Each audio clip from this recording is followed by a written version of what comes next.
Olá, gente, tudo bem? Então, essa é a nossa primeira aula do curso de Sociologia, curso que eu gostaria de enfatizar que é para quem está prestando o Enem, né, ou o ensino, no ensino médio, ou também prestando outros vestibulares, também concursos, né, que é um conteúdo que cai em diversos concursos, mas também é para aquelas curiosas, para aqueles curiosos que querem saber mais desta área do conhecimento. Gente, o saber sociológico, né, de uma forma, como posso dizer, institucionalizada, então como ciência da sociologia, vai nascer no século XIX, é quando a gente pega o Comte, mais especificamente o grande autor, né, Durkheim. Então esses autores eles vão solidificar e dizer, olha, estamos construindo um saber sociológico, mas não quer dizer que antes desses pensadores franceses, alemães, ingleses, etc., não existisse, né, um saber sociológico, não existisse, então, um pensamento sociológico, né? Seria muito, né, errado até dizer, né? Nossa, nunca ninguém pensou a construção da sociedade, nunca ninguém pensou a respeito do funcionamento da sociedade, nunca ninguém pensou a vida em sociedade. Errado, certo? Então existiram pensadores anteriores de outros lugares, de outras culturas, em uma outra conjuntura, e esses pensadores influenciaram a nossa forma de entender a sociologia até os dias de hoje. Nosso primeiro pensador, nosso primeiro, então, autor da nossa aula 1 é Aristóteles. Aristóteles, gente, é um monstro, né? Um monstro do ponto de vista, né, teórico, tem grandes contribuições. Antes de entrar em Aristóteles, vamos aqui explicar como que vai funcionar cada uma dessas aulas deste curso maravilhoso que foi montado com carinho de coração para você, tá bom? Primeira coisa, a gente vai fazer a apresentação sempre do que vai ser visto. A gente vai apresentar o autor, a gente vai apresentar ideias, se for um tema, apresentar o tema, certo? Depois a gente vai para o conteúdo e vamos fazer exercícios, tá? Não é um exercício que vai deixar você fazendo, a gente vai fazer com você, tá? Explicando a ideia, explicando o raciocínio, e depois disso nós vamos buscar fazer uma revisão, tá bom?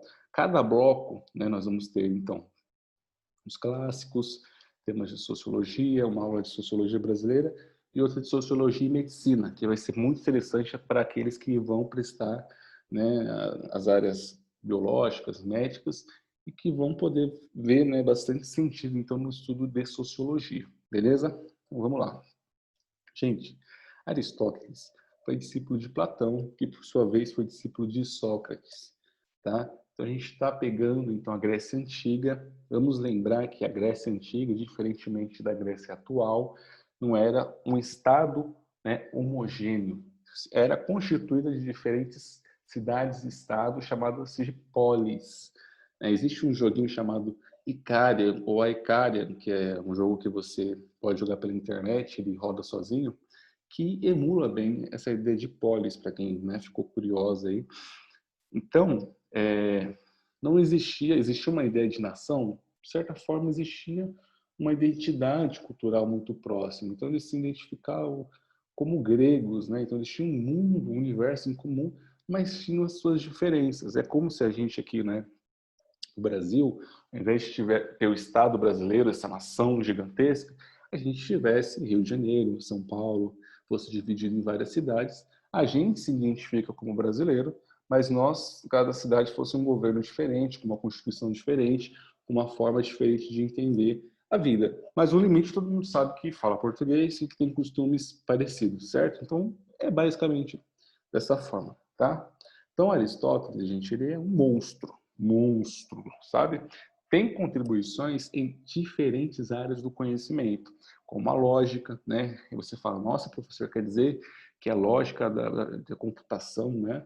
Que quem estuda computação, programação, estuda bastante, tem a ver com Aristóteles? Sim, quer dizer que, então, que esse celular, ou esse tablet, ou esse computador que você está usando, né, de alguma forma, o conhecimento por trás dele está ligado ao conhecimento aristotélico? Sim, está ligado ao conhecimento aristotélico. Uma das contribuições, né, da lógica na área de programação. Então, se você está mexendo nesse computador, tem um pedacinho de contribuição do Aristóteles, tá bom? Além da lógica, ela é utilizada em outras áreas do conhecimento, né? Por exemplo, quando a gente vai vender um produto para alguém, a gente usa uma lógica de argumentação, né? Nessa lógica de argumentação, também tem elementos, né, que podemos remeter até mesmo a Aristóteles, se a gente pegar, por exemplo, o princípio de identidade, né? E outras partes da lógica, também podemos ver no direito, né? Então, é uma contribuição muito grande, gente.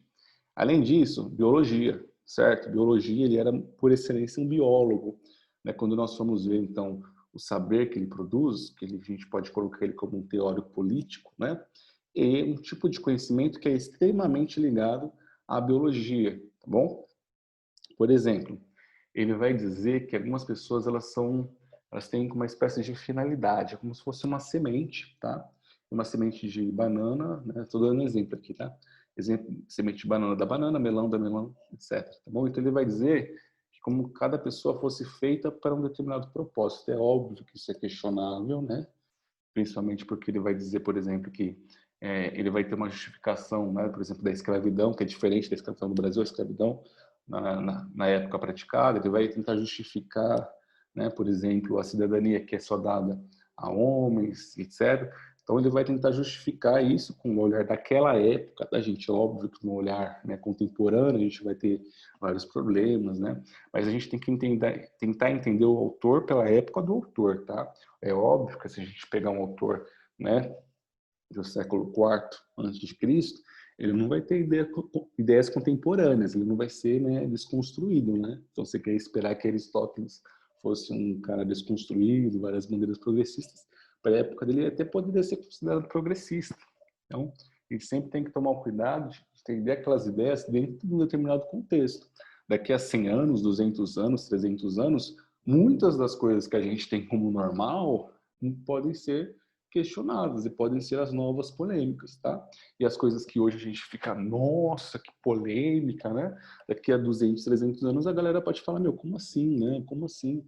Uma coisa que a gente já superou, entendeu? Então, sempre tome cuidado de contextualizar, de entender aquelas ideias dentro de um contexto. Você não sai atropelando o autor e desprezando ele sem entender antes, tá? Isso é muito importante. Entenda, ó, isso é uma regra de ouro para ciências humanas, tá? Sempre entenda o autor dentro daquele contexto e o autor pelo autor. Não vai tentar entender Weber pelo Marx, nem Marx pelo Weber. Você lê ele, entende a ideia dele, bem, ele por ele, e depois você olha para a crítica. Tá bom? Você tem que tentar entender bem a argumentação dele, tá bom? Também, né, uma das coisas que está na biografia dele, que é uma biografia pequenininha, né, é que ele foi tutor de Alexandre o Grande, tá bom? Só um momento. Desculpa, gente. Só um momentinho, tá? Vou continuar aqui. Então, vamos lá. Prestem bastante atenção quando a gente for falar de Maquiavel. Maquiavel é o autor que mais cai no Enem.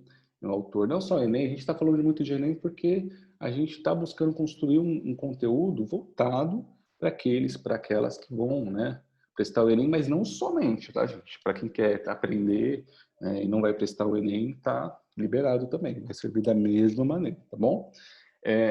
Então, os antigos gregos, né, não os gregos atuais, importante frisar, a ética e a política era uma coisa só, tá bom? Uma espécie de simbiose, andavam coladas, andavam juntas, beleza? Então, essa junção a gente pode entender a partir do conceito de eudaimonia. Eudaimonia é justamente a busca por esse bem comum, tá? Então, você busca um bem comum. Então, os cidadãos da polis devem buscar o bem de todos, certo? Então, a ética, essa ideia de busca pelo bem comum, está ligada umbilicalmente para os antigos gregos, tá? À política. Então, essa política ela tem que estar necessariamente voltada para essa busca do bem comum, de acordo com esses teóricos gregos, tá? Depois, com Maquiavel, isso vai mudar. Na aula de Maquiavel, você vai ver, né, como muda, tá? Mas vamos por partes. Então, vamos lembrar que cada, né, polis ela tinha sua autonomia, um estado, né, separado, e tinha sua própria constituição. Aristóteles, gente, o livro que a gente vai abordar aqui os conceitos, é um livro chamado A Política, tá? E neste livro, Aristóteles, ele vai analisar as constituições de cada polis grega. Então ele vai pegar todas as constituições, ler elas e vai analisar. Você vai falar, nossa, professor, ele tinha muito tempo. Sim, ele tinha muito tempo, assim como para os filósofos, né, gregos, a maior parte, pelo menos deles, eles viviam um sistema escravista. Então, esse sistema permitia que eles tivessem muito tempo para pensar, fazer coisas diferentes, tá? É muito diferente do momento que a gente vive, né? A gente tem que trabalhar, etc. Não tem todo esse tempo, né? Como posso dizer, não é que eles não trabalhavam, é que eles tinham mais tempo, tá? Não estou falando que o trabalho intelectual não é trabalho, mas eles tinham mais tempo para pensar, justamente porque eles tinham os escravos para cuidarem de outros afazeres. Outra coisa importante é que eles valorizavam o ócio, tá, gente? O ócio na Grécia Antiga, inclusive durante a Idade Média também, né, no período, né, na antiguidade da Idade Média, ele era muito valorizado. Hoje é um problema. Se alguém não quer trabalhar, é mal visto. Tipo, nossa, fulano é vagabundo, fulano não quer trabalhar. Mas na Grécia Antiga, o ócio era super importante. Gente, me perdoa aqui, mudou de tela, tá? Mas eu vou recuperar aqui a tela, tá bom? Me perdoem aqui. Então, o ócio, ele era super valorizado. Super valorizado. Hoje não. O ócio é um problema. Então, a gente nega o ócio. Qual é a negação do ócio? O negócio. Certo? Negação do ócio, negócio. Tem até um sociólogo italiano chamado Domenico de Massi, se eu não estou enganado, mas o nome dele é basicamente esse, que tem uma teoria do ócio criativo. Então, ele defende que a gente tem que criar formas das pessoas terem mais tempo livre, porque esse tempo livre causa um bem-estar social, inclusive do ponto de vista das ideias, certo? Então, para você pensar coisas diferentes, você precisa ter mais tempo. Se você só tem tempo para fazer determinadas atividades, você não vai conseguir, talvez, ter tempo para pensar numa teoria, num teorema, em outras coisas, tá bom?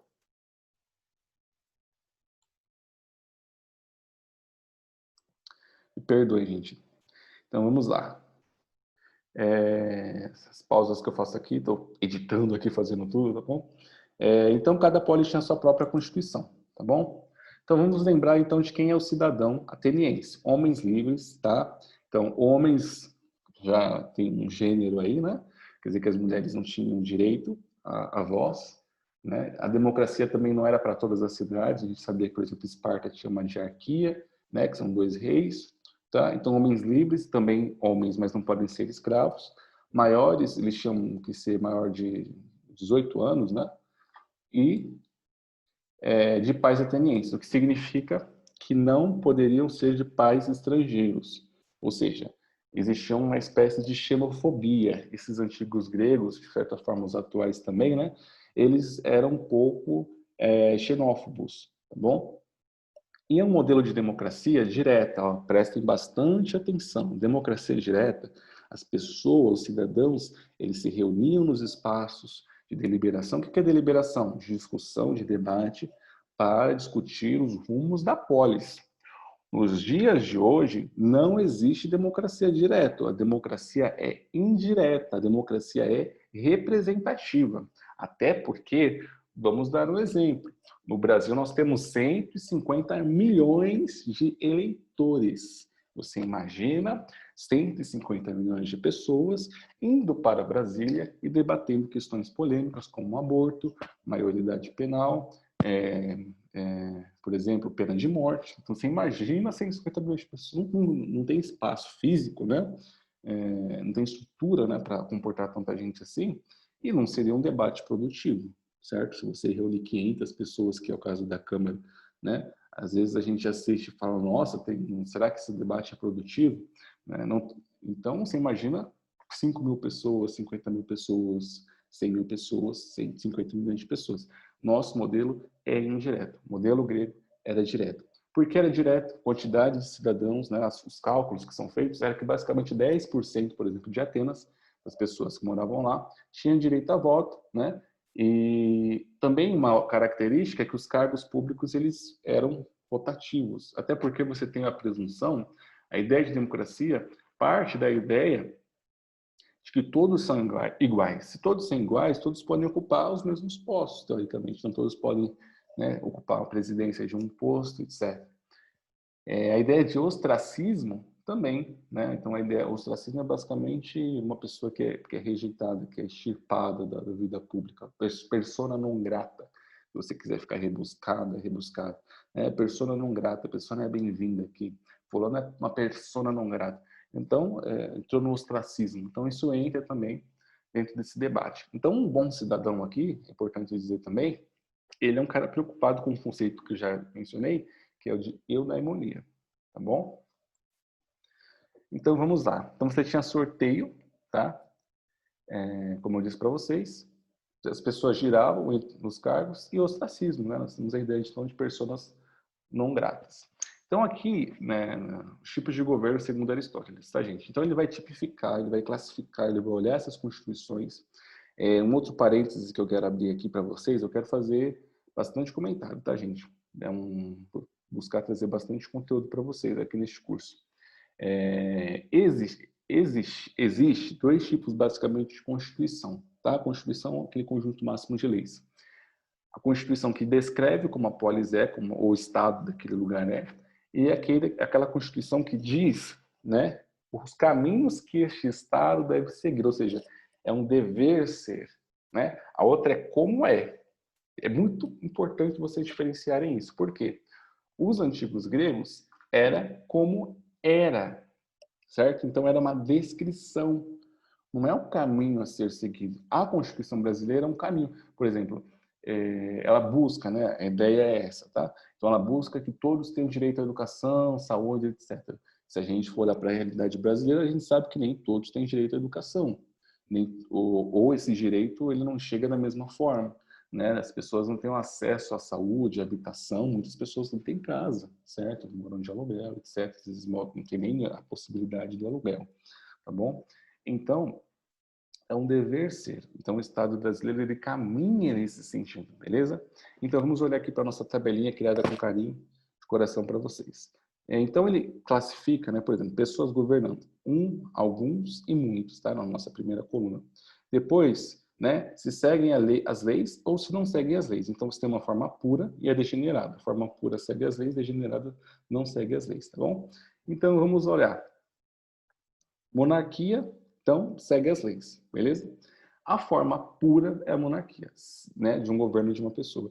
Se, né, essa pessoa governando, ela não segue as leis, e seguir as leis está umbilicalmente ligada à ideia de eudaimonia, de bem comum, ou seja, se é um governante que busca o bem de todos. Se eles não seguem o bem comum, não busca o bem comum, então ele vai se degenerar e ir para um modelo tirânico, tá? Que é ruim. Né? De alguns, quando segue as leis, aristocracia, não segue oligarquia. E aqui, né, o termo aí, que é até curioso, se seguir as leis é plutocracia, se não seguir é democracia. Aí você fala, professor, como assim, professor? Democracia é o governo da maioria.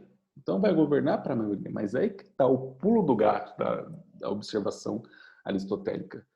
Se essa maioria governar só para essa maioria e excluir outras minorias, ela também não está pensando no bem comum. Ela não está pensando na eudaimonia, ela está pensando no bem da maioria. Então, a eudaimonia é o bem de todas as pessoas. Você busca algo que é de interesse de todos, certo? Inclusive das minorias, inclusive dos grupos minoritários, inclusive daqueles que perderam a eleição. Então, você tem que buscar algo que seja um denominador comum, algo que interesse a todas as pessoas, a todos os grupos, beleza? Então vamos fazer aqui um exercício comentado. Gente, exercício comentado, já fica aí gravado na tua cabeça, que assim, na minha ideia não é deixar o exercício aqui você fazer aí sozinho. Eu vou deixar alguns exercícios, tá? Cada sessão vai ter uma lista de exercícios dissertativos, porque eu acredito que a escrita é fundamental nesse processo de aprendizagem, tá? Você vai ter aquele conhecimento mais solidificado na sua mente do que a questão de múltipla escolha.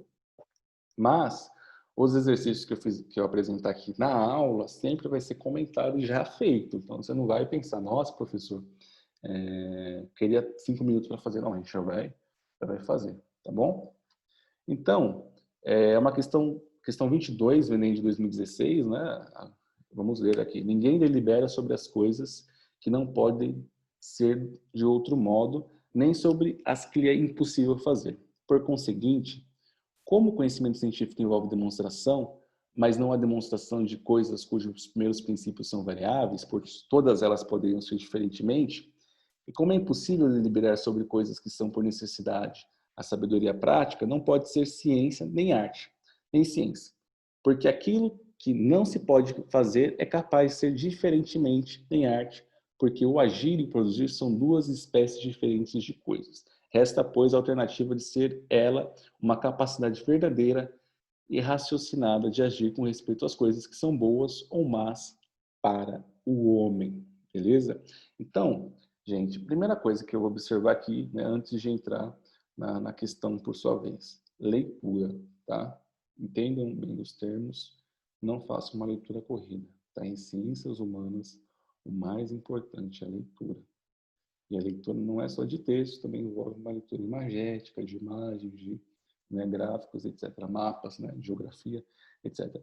Aristóteles considera a ética como pertencente ao campo do saber prático, certo? Nesse sentido, ela se difere dos outros saberes porque é caracterizada como, olha, a ética, né, ela é fruto de uma ação individual que busca o bem comum, né, como eu coloquei aqui para vocês, né? Então, não é uma conduta, vamos olhar aqui A, né, definida pela capacidade racional de escolha, né? Também não é padrões científicos porque ele já descarta, ele já fala que são coisas diferentes, né? E também esses conhecimentos, não necessariamente eles são, ele está guardado, então é uma coisa que a ideia de conhecimento aqui da C, por isso que ela é uma pegadinha também, né, de certa forma, não é que não é um conhecimento das coisas importantes para a vida do homem, mas é uma espécie de prática. Então, como as coisas mudam, né, de acordo com os diferentes cenários, então a ética é sempre muito prática. Como que você vai agir em um cenário que você não conhece? Então, você não vai ter conhecimento sobre aquele assunto, diferentemente da ciência, né? E a política estabelecida com padrões democráticos de deliberação. O que acontece? A ética, ela é fruto de uma ação individual que busca o bem comum, certo? Então, ela é uma técnica, certo? Ela tem que ser entendida como uma técnica feita por cada pessoa e não deliberada de forma conjunta, como a alternativa aí afirma, tá? Então, Aristóteles, ele cai muito pensando na sua teoria sobre ética, tá? Agora tem a questão 88, vamos ler aqui ela rapidinho, tá bom? Diz o seguinte: se, pois, para as coisas que fazemos existe um fim que desejamos por ele mesmo, e tudo mais desejado no interesse desse fim, evidentemente tal fim será o bem, ou antes o sumo bem, o bem maior. Mas não terá o conhecimento, porventura, grande influência sobre essa vida? Se assim é, esforcemo-nos para determinar, ainda que em linhas gerais, apenas o que seja ele e de qual ciências ou faculdades constitui o objeto. Ninguém duvidará de que o seu estudo pertence à arte mais prestigiosa e que mais verdadeiramente se pode chamar de arte mestra. Ora, a política mostra dessa natureza, pois é ela que determina quais as ciências que devem ser estudadas no Estado, quais são as que cada cidadão deve aprender e até que ponto, vemos que até as faculdades tidas em maior apreço, como a estratégia, a economia, a retórica, estão sujeitas a ela. Ora, como a política utiliza as demais ciências e, por outro lado, legisla sobre o que devemos e o que não devemos fazer, a finalidade dessa ciência deve ser abranger as das outras, de modo que essa finalidade será o bem humano. Certo?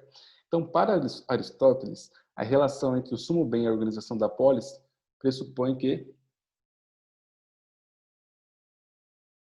vamos olhar aqui, o bem dos indivíduos consiste em cada um perseguir seus interesses, certo?